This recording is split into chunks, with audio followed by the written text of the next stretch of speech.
It scales up, it scales down as needed. Because of the nature of what we're doing, we don't care whether it's encrypted or the like. After all, anybody can download it. And we've got full duplicate sets in a couple of locations. So that's not an issue either. If we were working, but I know that there are many different settings that we can think. We do not try to track who downloads that data. There are things we could do if we wanted to track at least some of that information. And I don't remember how far we could go, but there's quite a bit.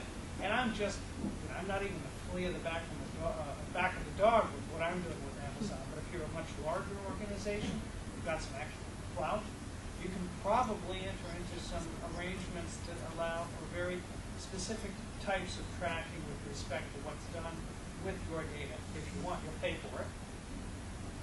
Theoretically and technically possible. Whether it's implemented, that's another question. The State Department is looking into greater security for their cloud access now based on the WikiLeaks adventure that's going on. The guy went out and one military guy in Iraq with a 4 gig memory stick downloaded the entire corpus of data that is now the subject of WikiLeaks.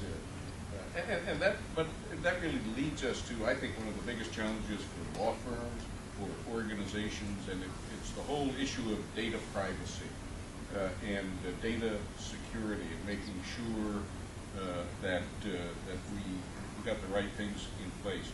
As an example, the Commonwealth of Massachusetts passed a data privacy statute. You'd be saying, we're in California, what do we care about Massachusetts? And the answer is, if you have any personal identifiable data about somebody who is a resident of the Commonwealth of Massachusetts, you're subject to the Massachusetts data privacy rules. And there are all sorts of things that you need to do in order to be in compliance with that rule. Now, I think that's the most restrictive of the data privacy rules that are out there currently, at least domestic U.S. And so, go back and take a look at your organization to see if you can do it.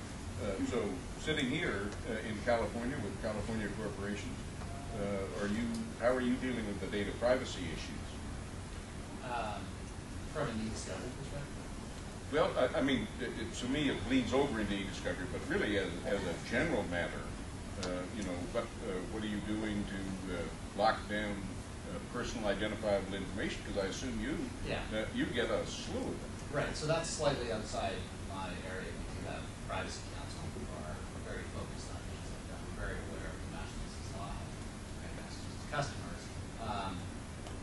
From an e-discovery perspective, though, we have to be very cognizant of what customer data gets through when we're producing a file of documents. Not only because of laws like that, Netflix is subject to a poorly drafted law called the Video Privacy Protection Act, which nobody really knows what it means. It arose out of the judge board hearings when they discovered that we had been renting subversive videos, and so Congress passed this act very quickly. But basically, for a variety of reasons, we have to be very on top of what we do. And often what we do is we build it into protective order, and almost like a privilege or law back for legal.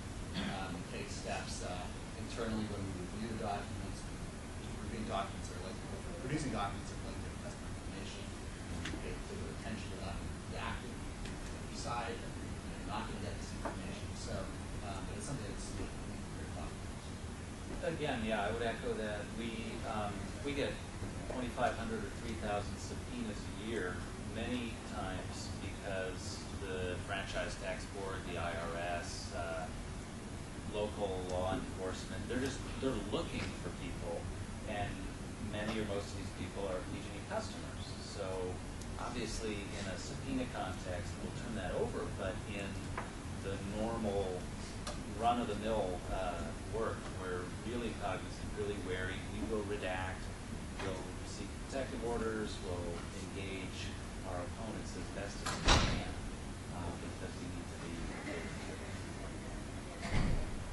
By the way, Ford was renting adult-oriented not necessarily subversive, unless you're a Quake, they'll handle with subversive. You might So- want to repeat the So question. targeted versus broad collection. Just focusing on certain areas, certain folders, certain types of content versus grabbing an entire hard drive, an entire file share, an entire mailbox. What are your experiences? I think it with this? depends. I mean, it depends on why you're grabbing it. And it's really a risk assessment. Is it a big significant litigation, in which case you might err on the side of collecting more? Is it a third-party subpoena that you're not quite sure exactly why you're being targeted? Or maybe it's just that. I think it depends. And the same would be true for us. There are many times where we will target and not grab everything, not grab all the system data. But there are also times where we'll grab it. It's just going to be certain. I've actually seen most companies seem to go away from like the guidance. They're going to grab the whole entire hard drive with unused, they've gotten away from that. They've even gone away from just saying, okay, we're going to just demist it so it's not the executable files. And literally say, our users are creating most of their work in email, Word, PowerPoints. They have a list of, say, 25 different types of documents, and that's what they're going to collect. Generally, they're not targeted to only say, I'm only going to collect, say, one subdirectory, one folder, only just because the hard part is you have to see in the future to realize the plaintiffs are going to then ask for a whole new topic. Right, and so they're going to either amend the complaint or they're just going to ask in discovery, and so you probably would have to do a collection again. So most people are still collecting essentially all of the data, but they're actually not collecting certain types of data. So mostly like pictures are all gone, music files are gone, unless there's something about those that those kind of files are not even being collected.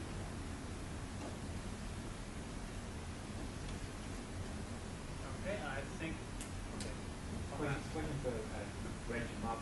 You talk about potentially bringing tools in to gain more control and drive down costs.